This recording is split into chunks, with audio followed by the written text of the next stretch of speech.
Happy Friday, Redeemer. It is August 23rd. I'm Pastor Miller. For a couple of weeks now, we've been working our way through Jesus' famous Bread of Life discourse. We've already learned that Jesus is real spiritual food. We've also learned that that spiritual food lasts into eternal life. This Sunday, when you come to church, we're going to focus on the conclusion of Jesus' Bread of Life discourse when people object to Jesus' teaching and they say, this is hard, this is a hard teaching, I can't accept this. Jesus' teaching wasn't hard to understand intellectually, it was hard to believe and to put into practice in their lives. A lot of people left and didn't follow Jesus anymore because they couldn't embrace the teachings of Christianity. Jesus in turn looked at Peter and said, what about you, Peter? Do you want to leave too? And Peter said, where are we going to go? You have the words of eternal life. More on that in a minute.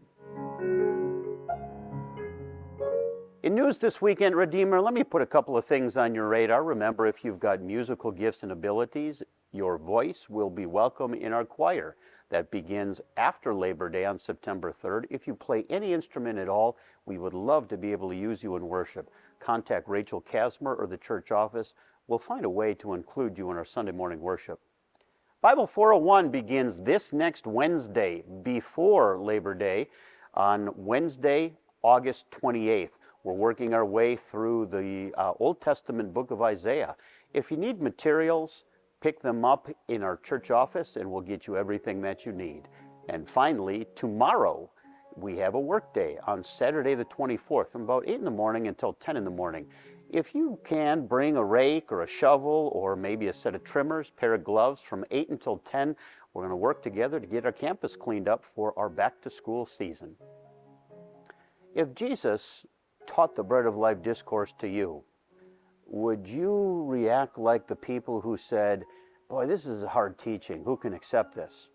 Or would you react more like Peter, Lord, where are we going to go? You have the words of eternal life. I look forward to meeting with you and worshiping with you this Sunday as we celebrate the words of eternal life that came to us from Jesus, the Bread of Life. I'm Pastor Miller, and that's your Ministry Minute.